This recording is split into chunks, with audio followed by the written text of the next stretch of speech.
And then there was one. That's right. Welcome into the final Idaho 8-man Prepcast of the 2025 Idaho high school football season. One final time here on a Tuesday night instead of a Wednesday night because, well, it's Thanksgiving this week and some of us are traveling. So thank you for tuning in and being live with us tonight. My name is Brandon Baney. We are coming to you live on the IdahoSports.com YouTube channel, Facebook page, Instagram account, and X account. If you are hanging out live with us tonight and you want to give a shout out to your favorite state champion or state runner-up or 8-man personality, throw it in the chat. We will throw it up on the screen. This is why we do the show. It's for you, the 8-man diehards, the 8-man fans. And also, as you're hanging out tonight, if you could also like, share, and follow this live broadcast. This will help everybody else that isn't here live tonight find this a little easier on replay amongst all the other social media stuff. That's right. You can watch a replay of this Idaho 8-man Prepcast anytime at YouTube, Facebook, or X. You can also listen to the Idaho 8-man Prepcast on IdahoSports.com, along with wherever you download and subscribe to your podcasts, Apple, Spotify, Stitcher, etc. My name is Brandon Baney. Already our first comment of the night is a 2A comment. Congrats, Kendrick and Logos, for great seasons. 2A wide open next year. And Hagerman is on a mission. We will see.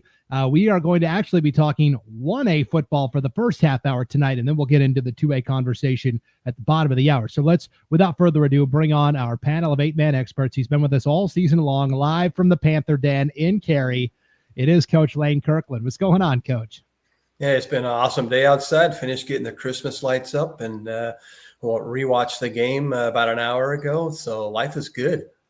Okay, you went back now. Did you go back and rewatch the game because you wanted to see all those great highlight reels again, or was it you were critiquing your broadcast performance in the booth? I just watched the huddle film. Will told me the broadcast was great, so we just left that alone. That's right. Yeah. Thanks, Will.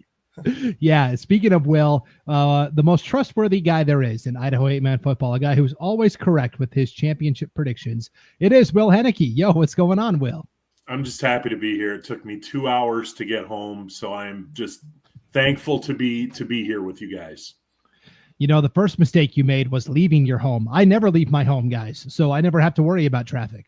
I keep telling Paul he can just give me a call and I'd be happy to join the team full time, but he has this whole thing, got to make money. Yeah. I get left out in the cold, man. He spends it all on you. Yeah, that corporate greed for sure. Yep. No doubt about it. Well, guys, just the three of us would be a great show to recap all of the exciting state championship action, talk about Carey's 1A state championship win over Tri-Valley and Kendrick's 2A triumph over Logos. But of course, this is a tradition we started last year on the show, and I think it went pretty well. We wanted to touch base with each head coach of our two state champions, along with our IdahoSports.com player of the game for each of the two championship contests. And so I am so pleased to bring on for the second year in a row, Carey Panthers head coach, John Saili. I almost said Jonah Saili because I'm thinking players, but John Saili, head coach of the Carey Panthers. And also joining us live tonight is our IdahoSports.com player of the game from that 1A state championship, senior running back and linebacker, Stockton Sears. So without further ado, hello, guys. Thanks for being on. Thanks for having us. Yeah, thanks for having us. Now, Coach Saili, last year you were so dedicated to doing the show with us that you were on vacation in Florida, and you actually came on and did the interview, I believe, from the balcony of your hotel room. That's right, we did. Stayed a little local this year. Where are you coming to us from tonight? We're from our dining room at my house. Okay. I thought maybe you were outside in a barn or something based upon the backdrop that's behind you there. No, my wife ripped the door off the barn and brought it in the house. So. Nice. I like it. You know, throughout the season, Coach Kirkland kind of did the show from different spots in his house. We kind of got the MTV Cribs tour of Coach Kirkland's house throughout the season. So sticking with the Panther the last stretch here. That's right. Yep. Well, thanks for coming on, and congratulations on the state championship. Stockton, how does it feel to be the latest part of the proud tradition of Carey Panthers' success in 8-man football? I mean, it's pretty great. Not everybody's as lucky as I've been. I think I've been really lucky to even play in two state championship games, let alone win them both. So I just feel super lucky, super blessed, and I'm so grateful for the opportunity. Yeah, it was a really fun game, start to finish. Coach Kirkland, you were actually broadcasting this game for us on IdahoSports.com. Let's pull up the final here, 40-20. It was a now. When you look at that final score, Coach, if you weren't watching the game, you'd go, "Oh yeah, this was a runaway." But this was a fairly close contest throughout. But Carey, like they've done so often, got that lead, and then were able to hold the opponent at bay as the game went along. Yeah, as we're ramping up in the booth, getting ready for the game, we're calling these high scores and writing down 50-40 and 48-36 and those kind of things. And before we know it, it's halftime and it's tied at 14. It was fun to see the defenses go at it in the first half to establish themselves and to say, "Hey, we're for real and we're going to stop you." And both sides committed to that. And then the wheels kind of came off, but the Panthers came alive the second half for sure. Stockton, just looking at your numbers there, 19 carries, 291 yards, 5 touchdowns. Do any of the touchdowns stand out more than any of the others in your mind? Is there one play in particular where you're like, that's when I was feeling it?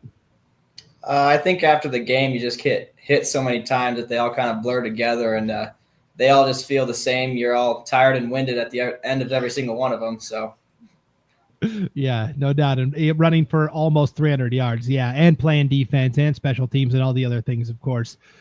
Will, I always joke about the law firm of Tri-Valley, Wagoner, Noah, and George. Yep. They were held in check. 12 yards for Wagoner on 25 carries, 68 yards for Noah, 47 yards for George. None of them found the end zone. All 3 touchdowns for Tri-Valley came on passes. We definitely didn't have that on the bingo card. No, not at all. Gage George only had 2 catches all season, period, until the state championship game. And it just sets a real tone for that Carey defense. And that was actually going to be my first question to Stockton out there on the field. You guys had a tremendous defense all year. You see those numbers, 25 yards, 47 yards, 67 yards, whatever it was. Last week, we had a tremendous football coach on this show who said if we can, we feel like if we can hold that group below 300 yards, then we've done something. You held them almost below 100. How did you guys do it? I think it all came down to our effort at the end of the day. Our defense, we all kind of got together the night before, and we all said we're all giving 110% effort. This is our last game for a lot of us, so we're going to leave it all out there. And I think that's what we all did, and I think it showed. We were playing, and we were all dog-tired by the end of the game. And Tri-Valley made us work for it. They didn't make it easy. We had to fight the whole game. Yeah, Coach Saili, I was going to ask you, what was the game plan coming in? And obviously you guys got the win, but how did you feel your guys did in executing the game plan?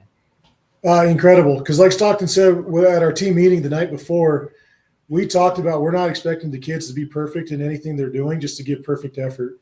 I fully admit, I think I stole that from a movie, but it was pretty fitting for the kids. And they did that. And I think that was the best game we've seen every player at every position play all season, was in the biggest moment. Our linemen blocked incredible. The young kids were stepping up on defense and offense. Caden Clark came out of nowhere. That's the kid we thought he could be all season long, but we didn't get to see it till the end of the year, and it was awesome to see. Yeah, and even the younger Sears. Is that your brother, Stockton? Yeah, it's my younger brother. Okay, and I was surprised to see his tackles total from the game as well. He played really well also. 20 tackles? Yeah, I mean. That's insane. 20 tackles as a freshman. Yeah, he led our entire team in tackles, actually. And all year, teams thought they could come pick on the little guy, and then he showed them that he can dive right at your shins and chop you down low, and it'll hurt the next day. Yeah. Okay. So here's my question. How much, your younger brother, Tayton, how much do you guys practice those tackling drills on each other with no pads in the living room at home?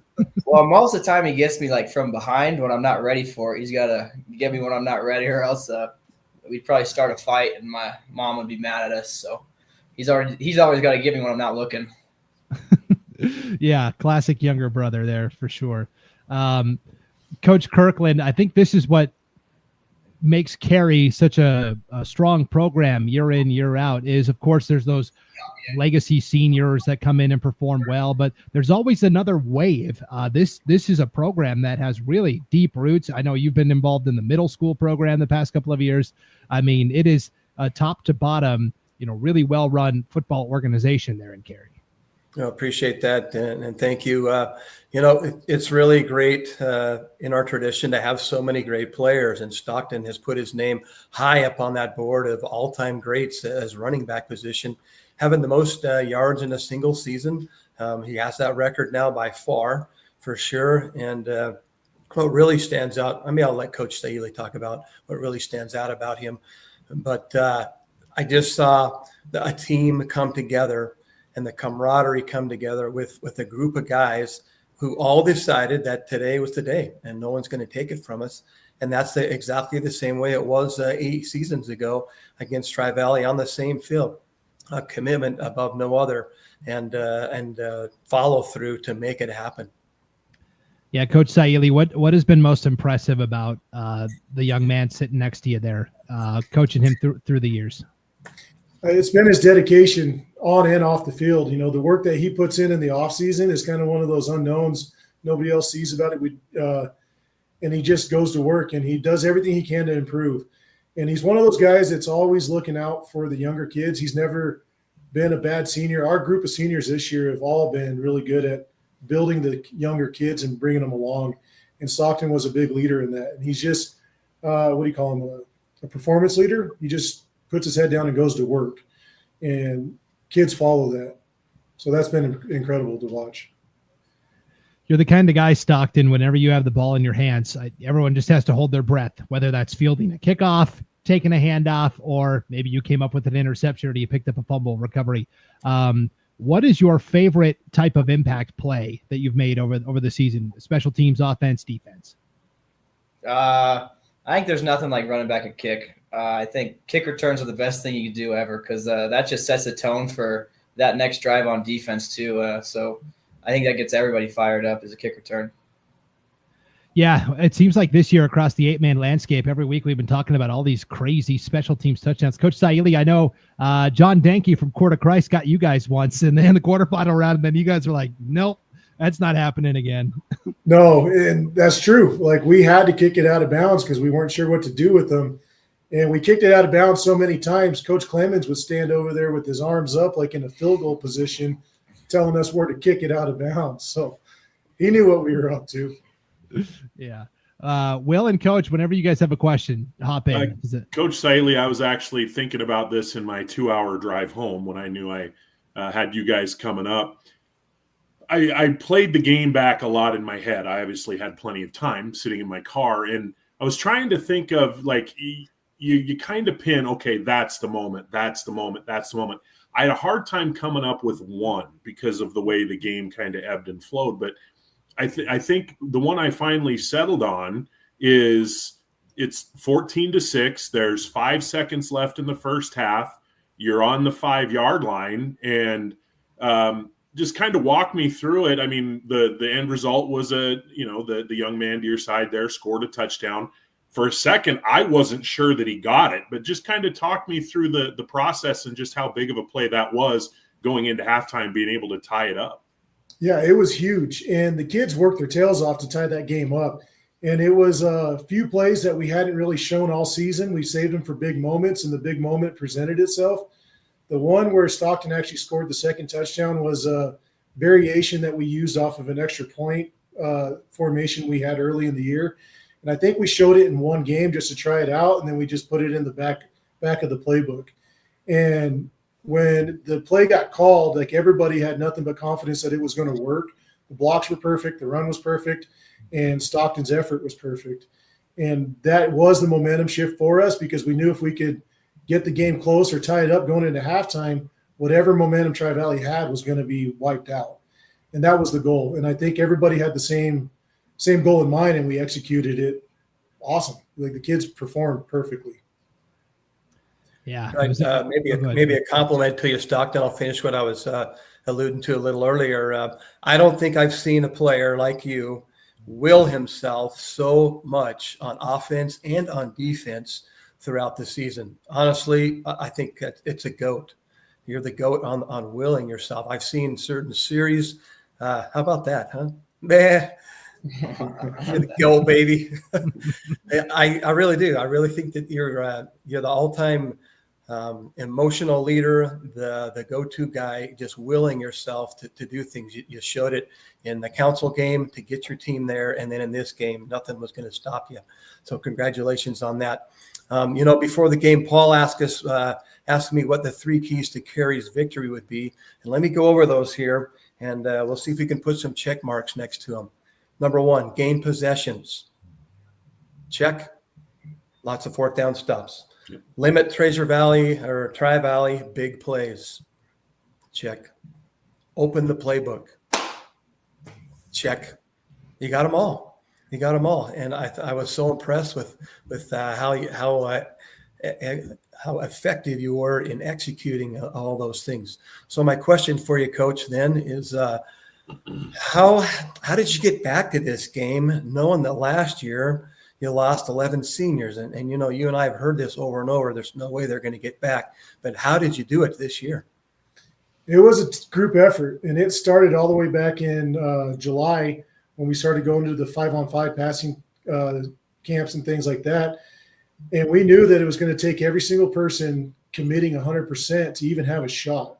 We weren't saying that it was going to be back-to-back state championships, but we thought that if we just get the kids playing at their best potential, their I don't know what you call it, their potential would be endless. I think preaching the family thing still nonstop, talking to the kids every practice. I don't know how many Monday practices we lost just talking to the kids about just being better young men and being better students and all the above. Because I think when you focus on them just being good kids and good representatives of your communities, football kind of falls into place. And I think that's kind of what we're doing. We're trying to stay consistent with everything that we're talking about, our values. And then we just rep fundamentals till we're blue in the face. Like, we block every day, we tackle every day, just all the small things. We do catching drills every day. We call it hash drill. I'm sure these guys get sick of it, but we just run up and down. And they're doing 50-yard gassers, catching the ball, and don't realize they're running gassers. There's days they might do 15 or 20 of those. But it's doing all the little things with consistency and executing it perfectly. Coach, one thing at the end of the game, I that's one of my favorite times to watch people. I really like to watch people at the end of a game like that. And one thing that struck me immediately is almost every single one of those Tri-Valley kids, you didn't just high-five them and walk by. You had words for each one of them. And just tell me a little bit about, what were you saying to them, and what was the message you were trying to convey? Yeah, so I didn't want them to be disappointed in themselves in the performance that they put out. Like, sometimes it just comes down to an athlete getting one or more opportunities than the next, or executing one or two big plays more than the next guy. We have gained a lot of respect for that Tri-Valley coaching staff, the players, and that community through that 5-on-5 camp. Just the love that we felt when we went there, the kindness of their kids. And I just told the kids, like, hold your head high. You guys played your hearts out. Like, it could have gone either way at any moment. If Jace had got a touchdown early in that third quarter like Stockton did, it could have rocked the momentum in their favor. And then I forget the young man's name, their lineman that's been out all season with the ACL, number 7, I think his number is. Blake Barton. Yeah. I told that kid, I wish he had been on that field, because we love to see everybody at their best, and we want to see all the kids just compete and have a great time, because it's about the kids first and foremost. So you don't want to see them heartbroken because they felt like they came up short. It's just some days it's just not your day 100%, but it doesn't mean that you didn't have good effort or run your plays the way Coach said and all the above. Like, their season was a great season.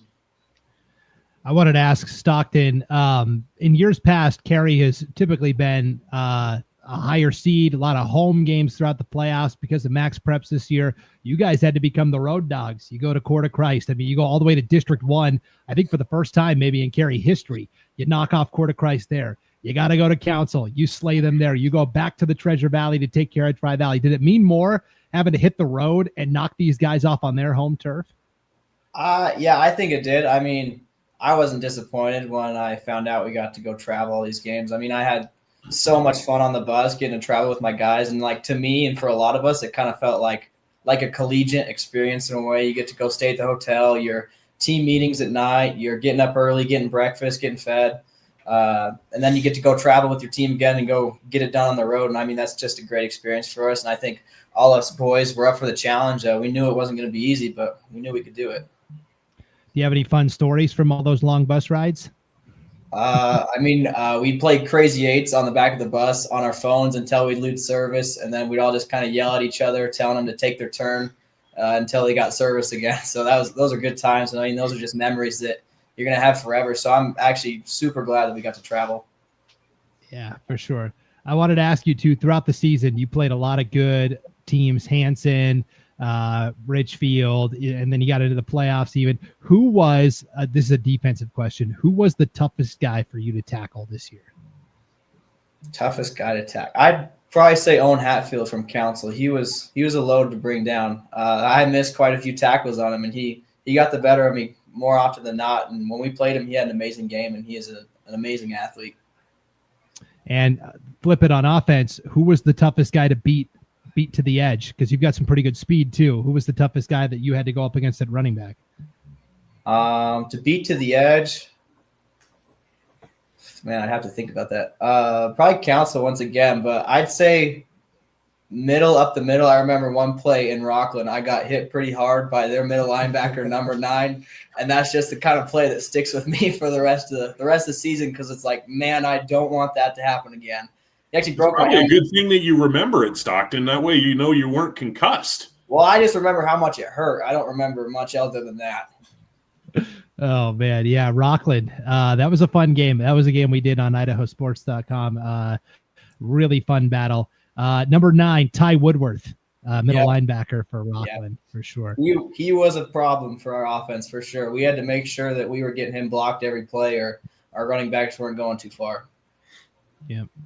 Well, throughout the season, as teams have been, laid by the wayside and their seasons have come to an end, we've kind of given each team a final farewell, a last little tip of the cap to what's been an outstanding season. So, guys, let's give our final farewell here. First to the Tri-Valley Titans. They finished the season off 9-3, third season for Tyler Wagoner, and these are all of the players that were nominated for 3-star awards throughout the season by Will Henneke in his weekly column. 3 of these guys are seniors: Jace Wagoner, Eli Noah, Elias DeVries, Gage George will be back next year. Coach Saili, I think this was a fitting championship matchup. I really do believe these were the 2 best, most complete teams in the 1A ranks this year. Were you asking me a question? Yes. Oh. Just how difficult of an opponent was Tri-Valley? Do you think that the last 2 teams standing, I thought, were the 2 most complete teams? Thank you for that. And Tri-Valley, they were incredible. To have 3 guys that rush for that many yards on one team is insane. I don't know if that's ever been done in 8-man, has it? But Coach Wagner and those guys have got those kids tuned up. They're playing good ball. Kind of like what you said, Gage George had 2 receptions coming into that game, and then to have 3 touchdowns against Carey in the state championship. It just shows that, there's some potential there to keep building with some pieces there in Tri-Valley. And our final farewell on a positive note to the Carey Panthers. You guys also played your last game of the season here, 11-1. That darn loss to Valley in the regular season finale. You lose some high-impact seniors, obviously Stockton and Will Park, just an animal on defense. Gabe Saili, your son, but Jonah will be back. The next wave of Panthers will come back. Stockton, is that Valley game one you want back, or is 11-1 still as good as 12-0 with the championship? No, we definitely want that one back, because we knew we were pretty close to it. We just knew if we had put together a first half that one would have been ours. But I mean, in the end, it all worked out, and I think that loss was good for us in a way. We had to learn that. Maybe humble us a little bit, bring us down off our high horse, and then in the end, it brought us closer together in a way, and I think that was pretty good for us. After that game, a lot of kids stepped up, and practices the next day was pretty productive, and we were able to get back to work. Yeah, I can imagine that really kind of reset you guys just ahead of the playoffs. and set it up down the line. Coach, what is going to be your favorite memory from this season outside of the championship, right? That's the easy one, but something that besides that, what is going to be your favorite memory from this season? I think it was just a camaraderie that started to build with the team. We probably did more team events with this group than we ever have. Even when I was assistant to Coach K, we took these kids to the haunted houses in Albion. We went bowling.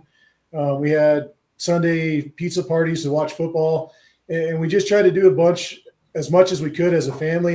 And those moments are probably the most pleasurable moments for me, because watching the kids interact with each other and getting to see coaches in a different light, and the coaches getting to see the kids away from the field or the classroom, that's the best part. Just watching them grow up and become young men. What about you, Stockton? Probably a favorite memory for me was how close I was able to grow with my brother. That really meant a lot to me, to be on the same team with him, and then be able to play on the same defense as well. And we both play the same position, so it meant a lot to me for me to be able to coach him, and then also him to be able to coach me in a way. So I'm also so happy that I was able to grow together as a team as well. Like Coach said, we did a lot of things together, and those are just memories that I'm going to remember for a long time. And I'm super grateful for all those opportunities. Yeah, I was going to ask you, Stockton, what do you have plans for once you're finished up with high school? What's the next chapter in your life look like? I plan on going on a mission in the fall for the Church of Jesus Christ of Latter-day Saints. And then when I return, college football has always been a dream. So if I can make that happen, that'd be a tremendous opportunity for me, and I'd be super grateful for that. Yeah, I think those are two really worthy things to try and pursue for sure. So, Coach Kirkland, any last questions for these guys before they depart? I have one that I'm going to ask all in fun, because PA announcers don't always get the benefit of knowing these kids the way that coaches and whatnot do. But Coach, at what point did you guys start to figure out that they were mispronouncing your last name for the entire first half? Or did you know? I didn't know, but I'm so used to it. It doesn't even bug me.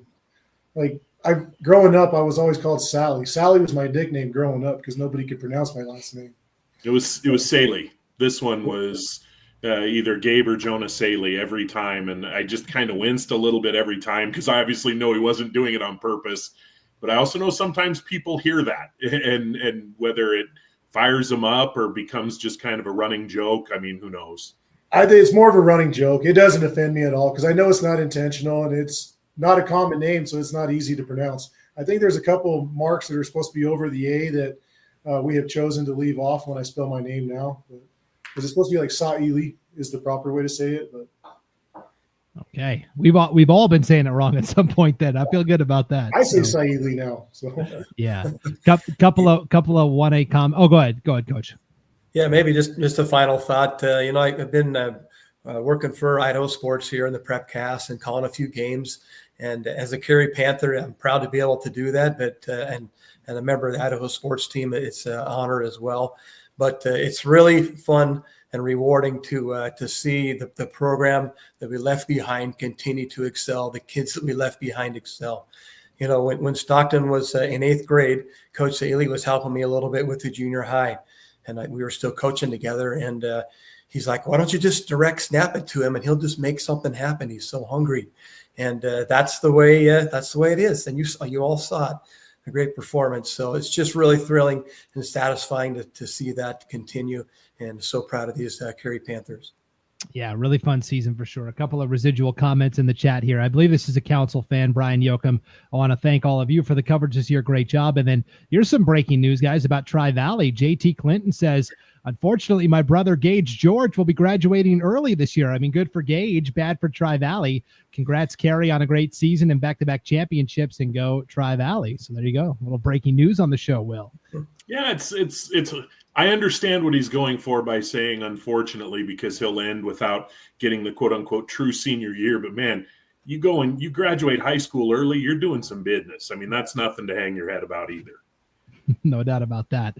All right. Well, our next guests are warming up in the bullpen. Ty Koepp, head coach of the Kendrick Tigers, and Maddox Kirkland, championship winning quarterback. Coach, Kendrick's moving back down to 1A next year. Can we put pen to paper, get Carey and Kendrick matched up against each other? Regular season? What do you think?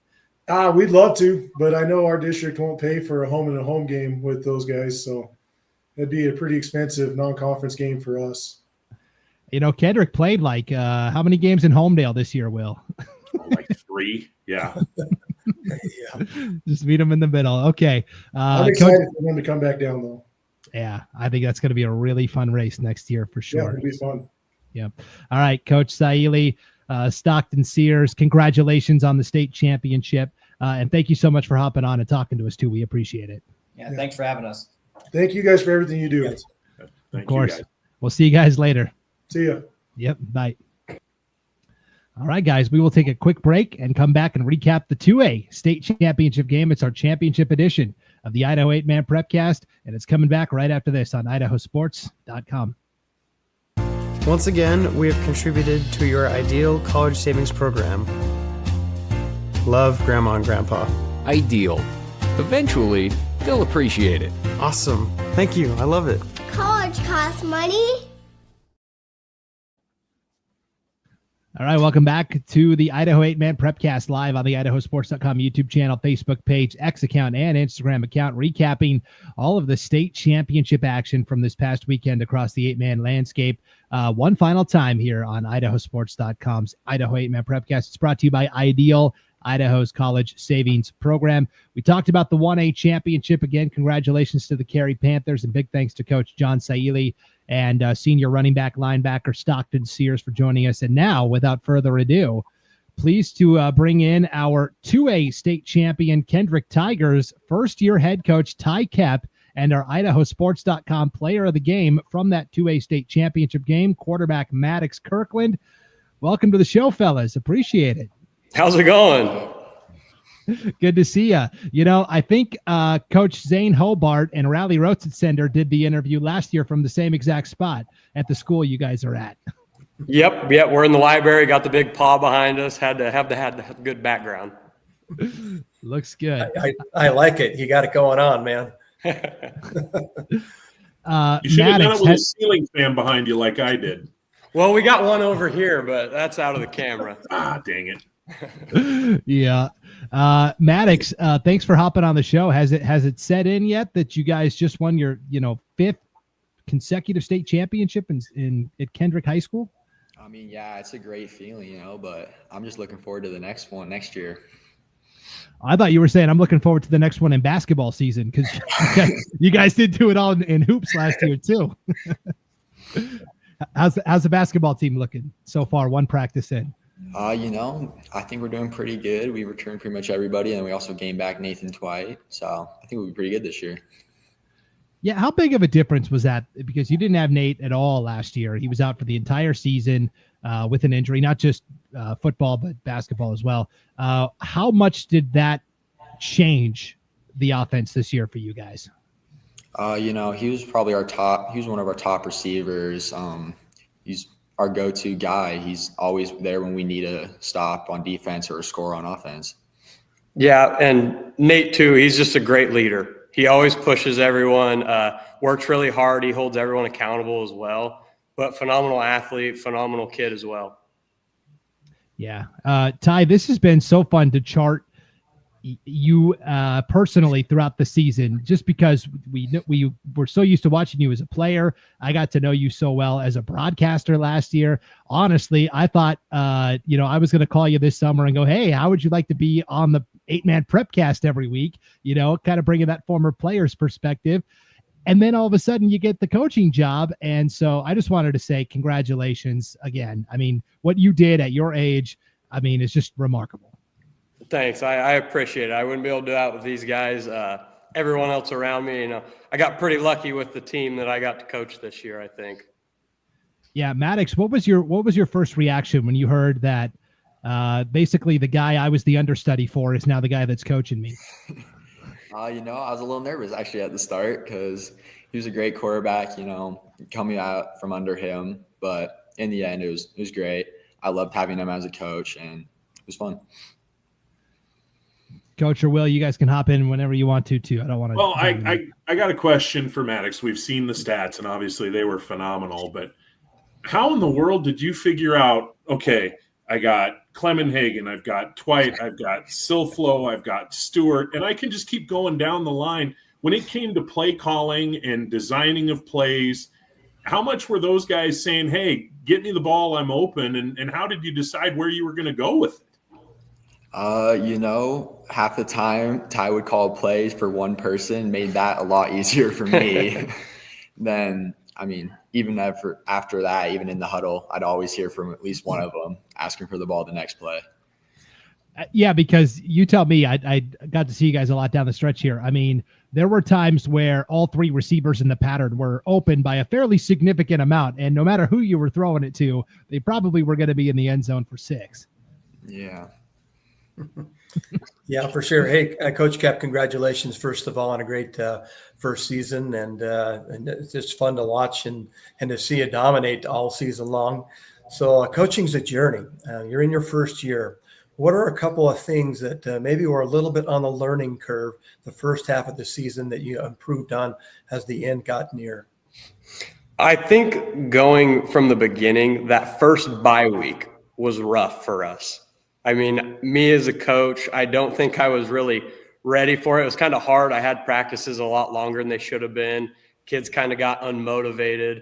But then as we got into that first bye of the playoffs, I think did a lot better job of not as long of practices, more competitive things, getting the guys more involved and more entertained, I'm trying to say. But it was difficult because after that first bye, you could tell the boys were just kind of like, oh, that was long. That was very long. Coach, 2 years ago you played in this game, right? And so one of the things that I marveled about this year was watching you when one of your 15 games down here in Homedale or whatever, and just kind of watching how you reacted on the sideline and how you the composure, and you never really seemed to get, too high or too low. And so I wanted to ask you, specific to the state championship game, you guys had, it was like a 24-8 lead. I forget if I get the specifics wrong. Well, they intercept a pass and they run it down to the 10-yard line. Was there ever a point where, the hair on your neck started to stand up and you started to get a little bit, the butterflies started going a little? Oh, they happened a little bit, but I tell the boys all the time, we have to stay even. You can't get too high with the highs. You can't get too low with the lows. Got to stay even through everything. Got to stay together and continue to fight no matter what. And that's what the boys did. I think we got rattled, even all the players, the coaching staff, we got rattled a little bit. But at the end, just staying even is the most important thing. Yeah, I was going to ask you about that as well, Ty. When did you finally, breathe that sigh of relief? Because Logos is a team, they just kept pushing and they just kept pushing, and it never really did feel quite safe until we finally got to that midway point of the fourth quarter. Yeah, I think it was that last touchdown we scored. That was when it was kind of a relief. But still, even after that, those Logos kids, man, they play hard. They didn't give up till the end. So they're a great football team, great program. They're going to do great things in 3A. But I knew after that last touchdown, it kind of settled in. But still, even yet, they were still pushing and driving down the field. Coach and Maddox, this would go for either one of you since it relates directly to both of you. How did you guys scheme for that defensive line? Those guys, whether it was Peter Story or Josh Prince or Finn McCool, go down the list, those guys were absolute maniacs all year. They won games for Logos.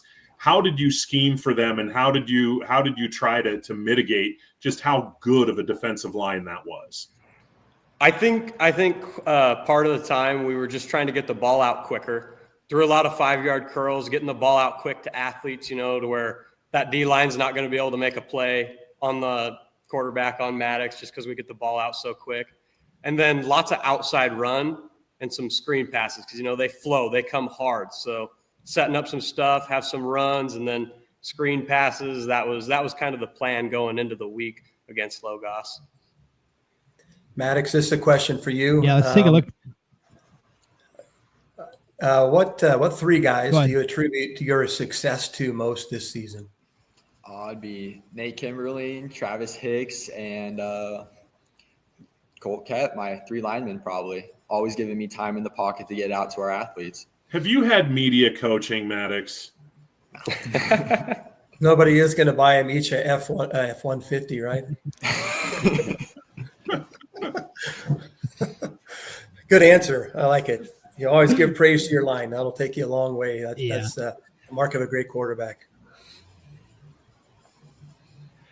Ty, I joked about this a lot during the broadcasts down the stretch for Kendrick. You got this guy that was leading the team on the field at quarterback the past couple of years. Now he's the head coach. And when you're the head coach, you got to make those tough decisions. And right away, Ty goes to his younger brother, Colt, and says, "Hey, buddy, I know you've been playing receiver and stuff like that for us, but we're going to need you to slide in and play O-line for us this season." How did that conversation go? Was it as awkward as I had it pictured in my head, or was Colt pretty open to it?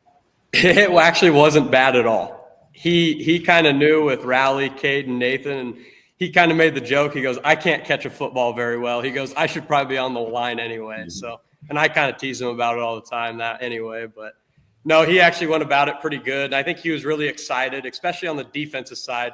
He was really excited to play D-line just because he knew, like, he's quick and he's kind of tall and long, so it was going to benefit him more there than being in the secondary where Nathan was at safety.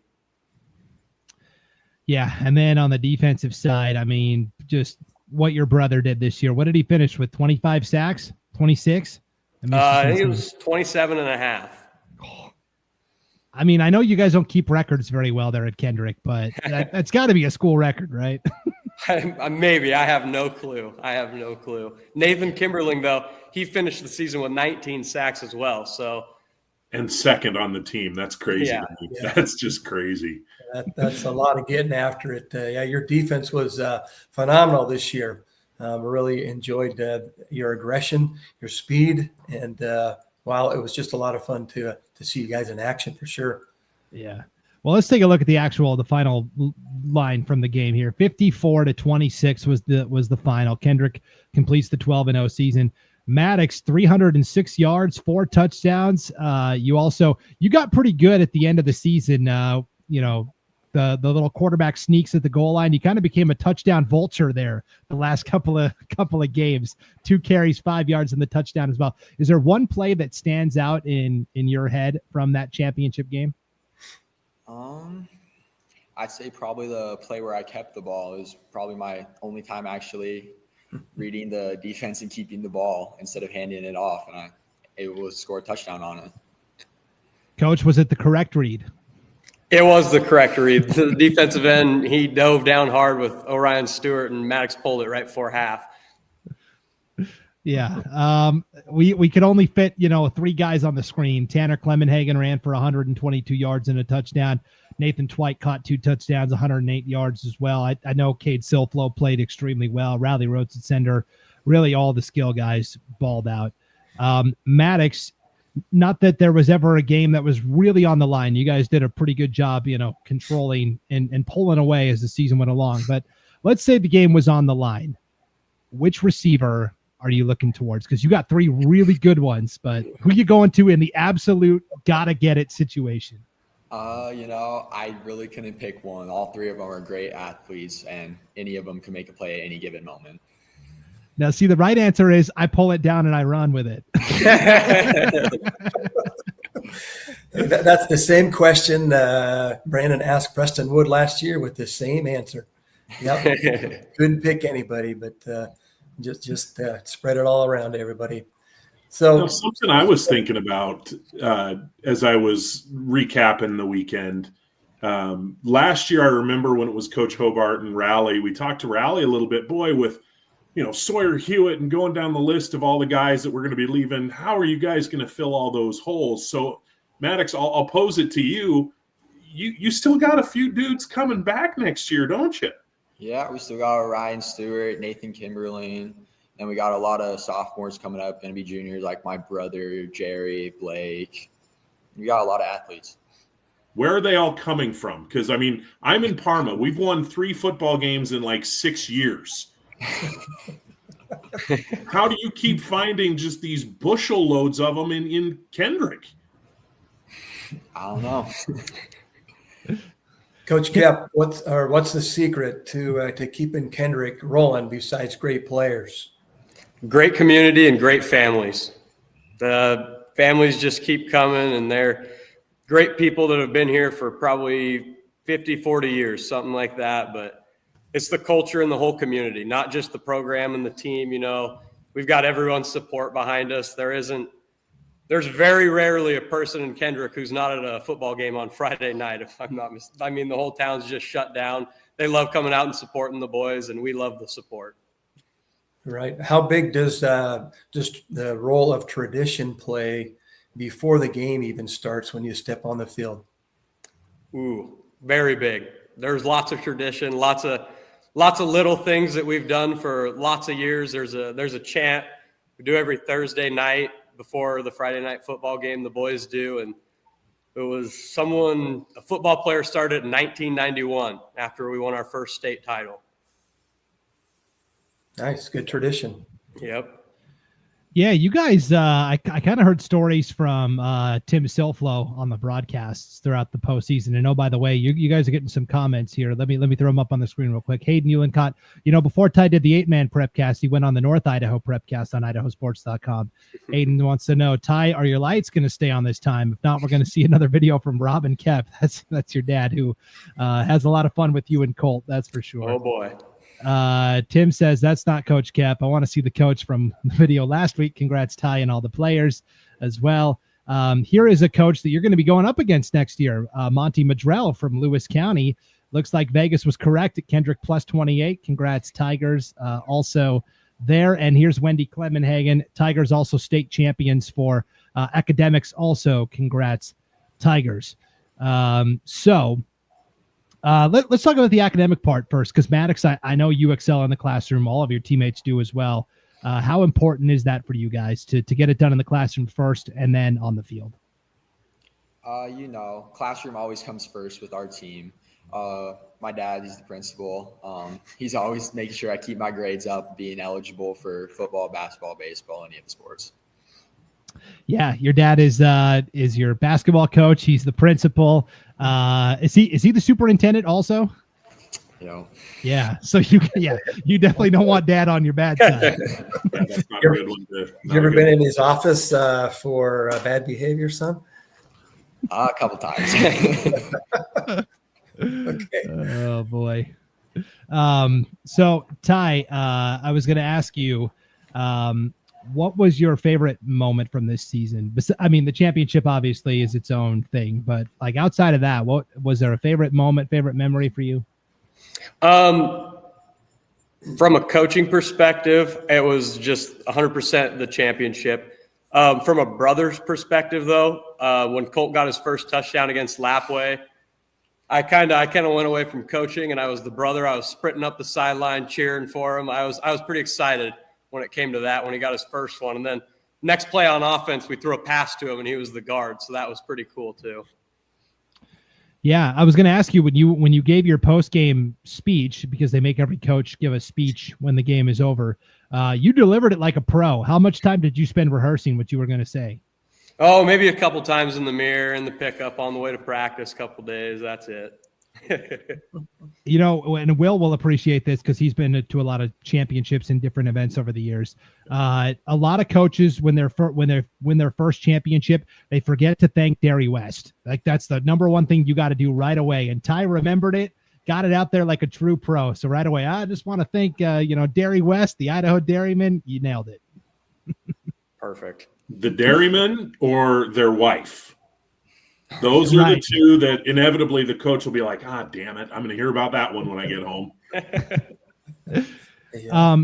Ty, in your post-game speech, you did give a kind of a special shout out to Colt and kind of mentioned Grandpa Skip would be proud of him. Tell us a little bit about that.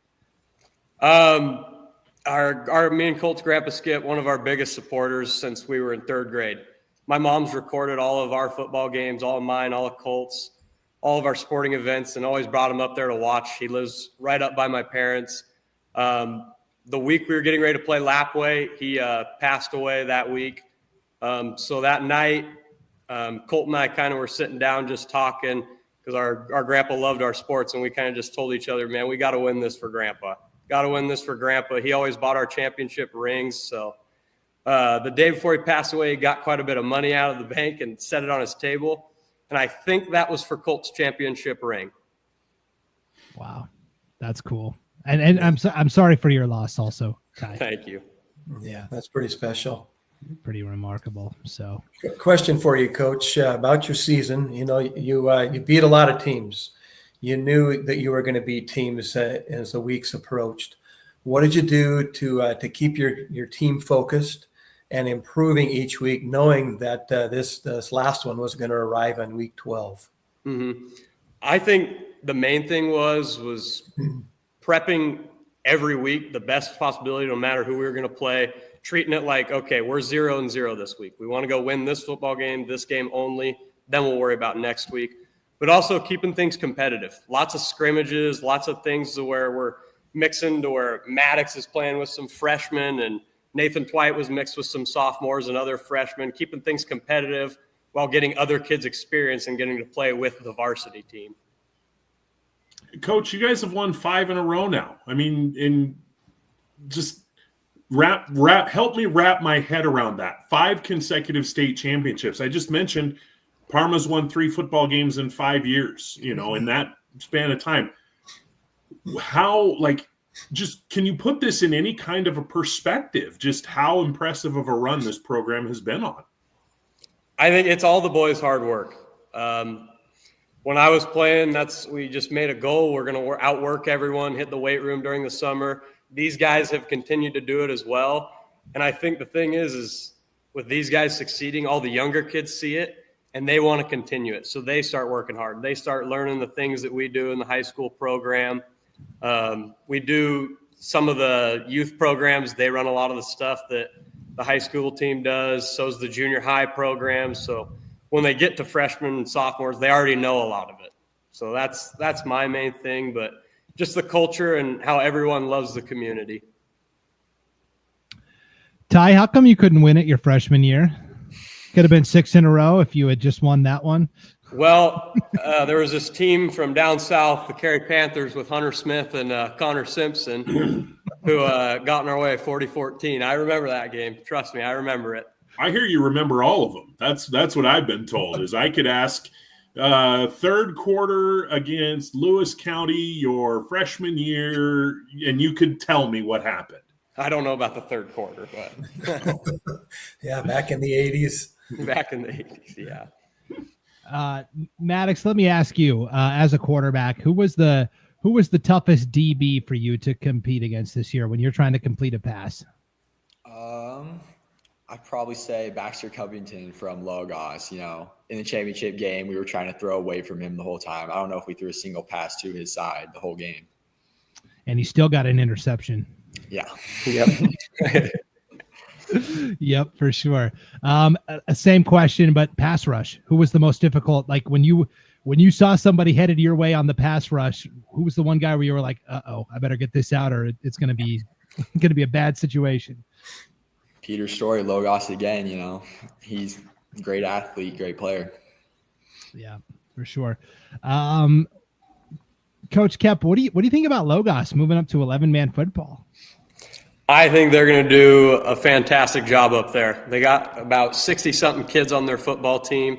So I think them going up there is going to benefit them a lot, get a lot more kid on the field. I think with what they do in 8-man, it's going to translate into 11-man, and they're going to open some eyes right away. I don't think that they're going to go down there and not be as successful as they were in 8-man. I think they're going to exceed expectations. Okay, Maddox, I asked you earlier, who was your favorite receiver to throw to in crunch time? And you did a nice job sidestepping the pass rush there. Let me ask you, what is your favorite route to throw in a game? Probably just the go ball, just straight down the field, throw it as far as I can. Get to show off that arm. How far could you throw it if you needed to? My farthest in-game throw has been 62 yards last year against Oakley. Okay, I see you've got that memory like Coach Koepp. You knew exactly the opponent, how far. That's good. Now, did you complete it? Yes, it was for a touchdown. There we go. Going down the right hash, probably. Yep. Let me ask you, what was the biggest improvement to your game coming from your sophomore season now to your junior season, your kind of your second year as the fully entrenched starter. Where was the biggest area you knew you had to improve in the off season, and then you did? Probably just how comfortable I was, in the pocket with the playbook, with the team, obviously. I feel like I improved there. And maybe finding your voice a little bit too. Yeah. Yeah. Coach, moving down to the 1A White Pine next year, does anything change for you guys? I mean, that's a pretty good division in and of itself, correct? Yes, it is. I think there was 3 or 4 teams that made the playoffs this year, if I'm right. I think Deary, Genesee, Timberline, right? Yep. Yeah, it's a good. I played there all 4 years. It's a good league, so it's going to be competitive down there next year as well. Losing Logos, not an 8-man though, so I think moving down to 1A, that league's going to be very competitive next year. Right. Yeah. Oh, go ahead, Coach. Coach and Maddox. Let's just go to Maddox on this one. Maddox, a championship team always looks straight to next year because they want some more, right? So who do you have circled next year, and who are you calling for maybe a title run, maybe against you guys? Carey Panthers. I want to play them next year.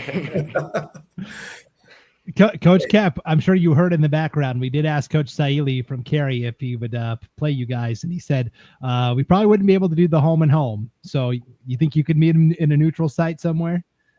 I would love to. That would be awesome. That'd be awesome to play. I love playing Carey. It's always a competitive game. It's going to come down to whoever gets the ball last. Now, Coach and Maddox, on the schedule front, a couple of weeks ago, we were talking on this show about how, boy, we would love to see Kendrick play Adrian. And we got a comment from somebody in the administration that Adrian has not returned any phone calls on that. Well, another one, after you won the state championship last week, Idaho 8-Man was tagged on a tweet with one of those like recruiting experts out of Washington or something saying, will someone please go play these guys? How hard is it for you guys to get to schedule non-conference games? It's not really as hard as people might think. All the in-state Idaho teams, they're up for it. They want the competitive football games. That's what I love about our guys is they work hard. We're going to give someone a competitive game. Out of state, my junior year, we played the team who won state in Washington, and they forfeited at halftime. So we kind of decided to go away from the Washington schools just because, okay, if we can get a full game against an Idaho school, that's way more important to us than someone stopping the game in the second quarter because of the score. But was that Rosalia? No, that was Liberty Bell. Okay.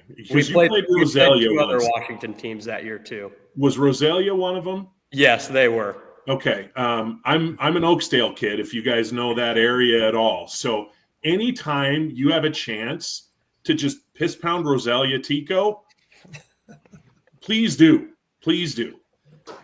I'm not sure if we'll play them in the future, but I'll keep that in mind. Okay.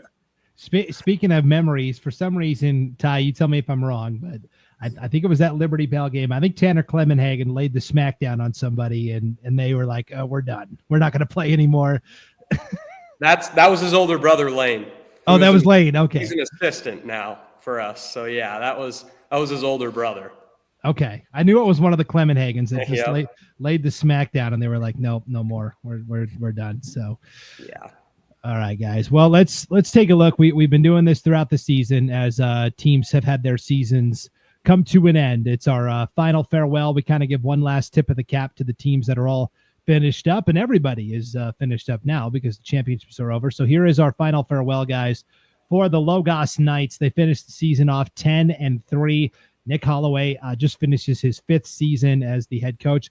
A lot of seniors here, Will. They're going to lose Josh Prince and Peter Story on the O-line and D-lines, Joseph Sensing, Honor Mallory. Now, Baxter Covington is back next year. Will he be the running back? Will he be the quarterback? I'm not sure because now Logos is having to figure out their very unique offense at the 11-man level, so it will change a little bit. Yeah, it will change a little bit, but he's a very talented player, can do a lot of different things on the field. And that's part of the dynamic with him and Sensing this year that made them so tough to defend is, you didn't necessarily know where Baxter was going to be from play to play, and he was able to do a lot of things. And a lot like Kendrick, they had some games that got a little one-sided. They played several JV games, so their younger kids will come in next year not necessarily being quote-unquote inexperienced. They got good reps, and they got good playing time this year. So I expect them to be just fine next year at the 3A level. Yeah. And our final farewell on a happy note to the Kendrick Tigers. Finished the year off 12-0. Again, a lot of good seniors that are departing. Clement Hagan, Colt Koepp, Cade Silflo, Nathan Twite. But, boy, Kirkland and Stewart back next year in that backfield. And Maddox, probably Hudson will play a little more on offense next year as well. Your younger brother just finished his sophomore year. How excited are you to throw some passes to Hudson next season? Hudson, he'll probably be our go-to guy next year when it comes to receiver spot. He's a great receiver, and you could see it even this year when JV came in at halftime. Yeah, and just another, excellent pass rusher also, Ty. You'll just plug him in next to Kimberlin again next year, right? And that'll be your bookends. Yep, he'll probably take Colt's spot, and he did a phenomenal job. I think he had 3 sacks against Grace in the semifinals. Coming in as a sophomore. So he's a great kid, great athlete, works really hard. You know who is not happy to hear you say that, Coach? Cuther from Lewis County, Jackson Banks from Grace, Christofferson from Timberline. None of them are really happy to hear that you have another pass rusher.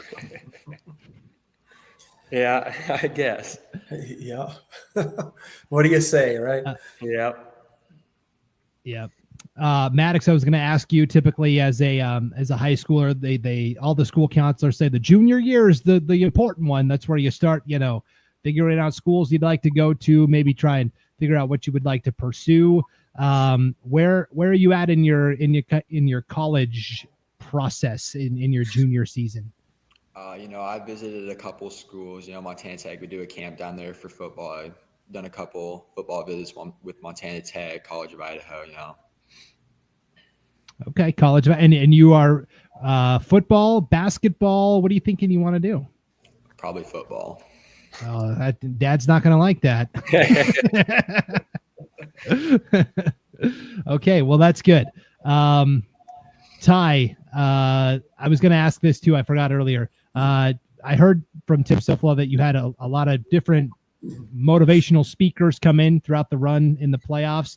Can you tell me about when Ken Hobart, Zane's dad, the Cammy Eye kid, came and talked to the team? That was before the semis, right? Or was that before the championship?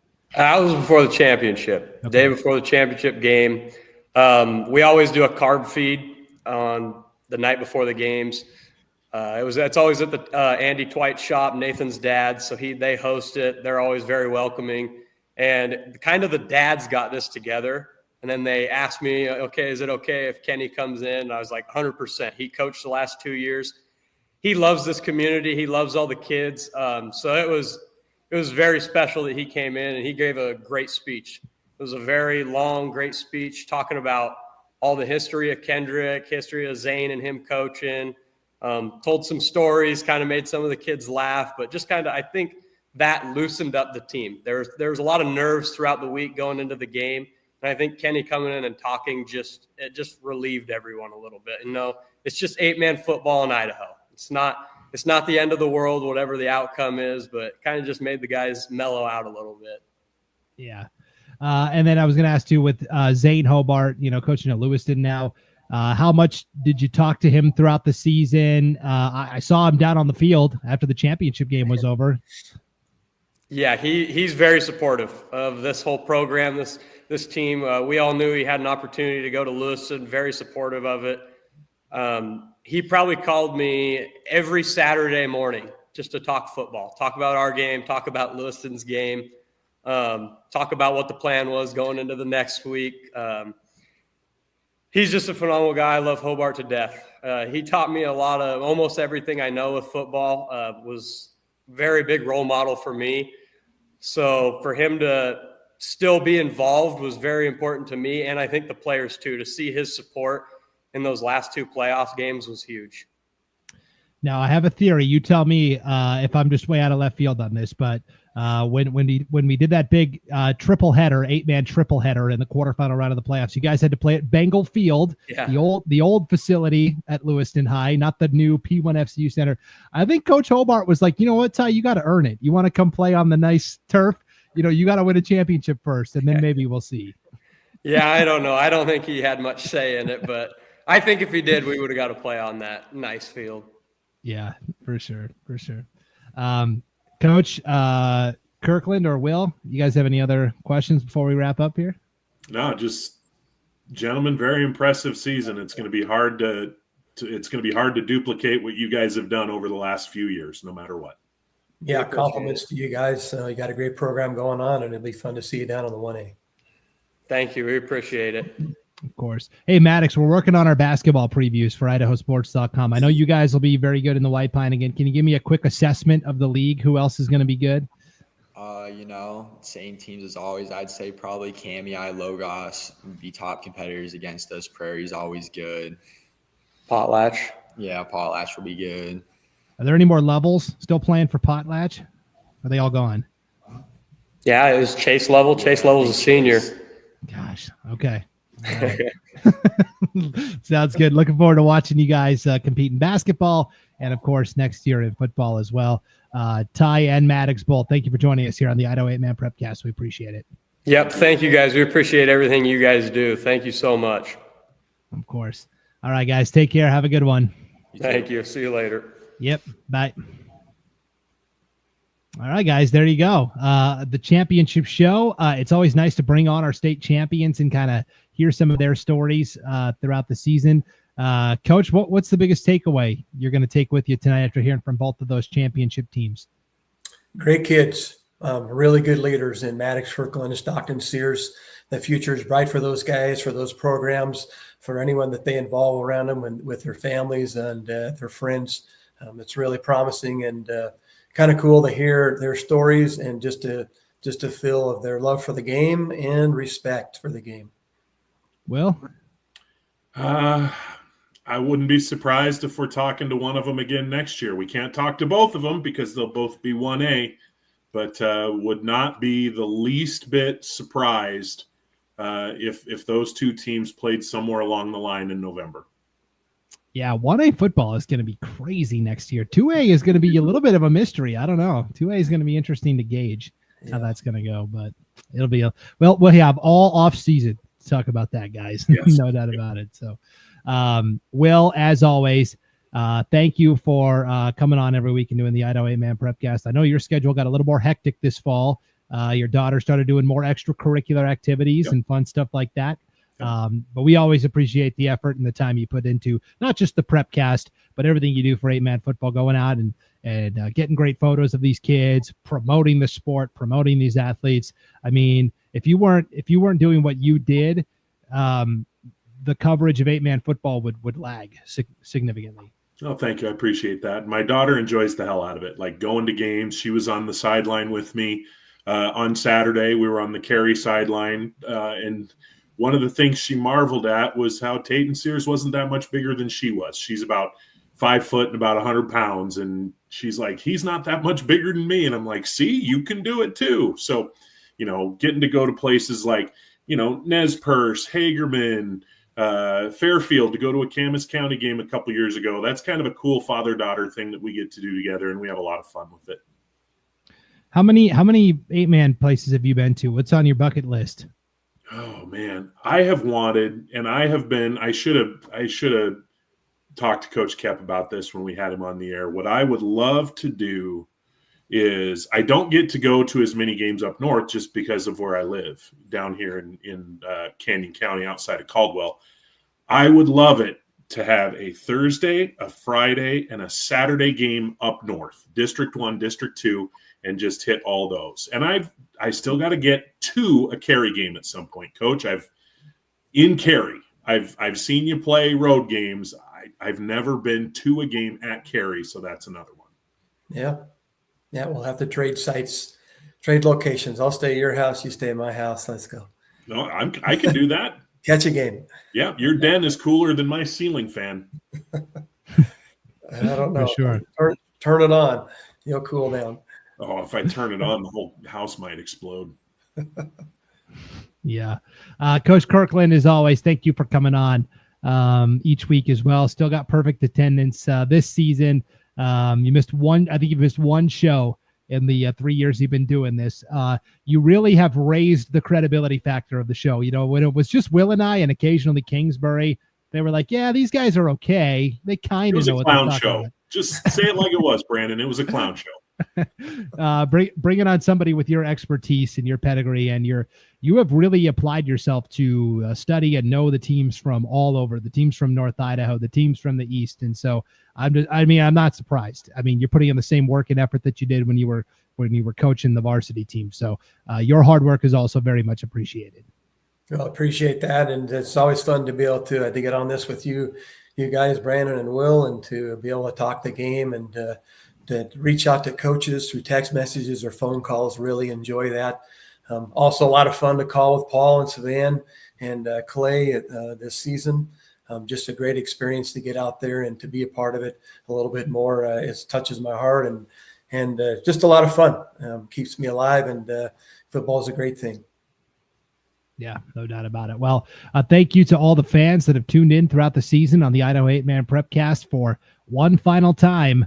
For Coach Lane Kirkland and Will Henneke, I'm Brandon Maney. We made it to the end of another 8-man season, and thanks for tuning in all season long, everybody, on IdahoSports.com.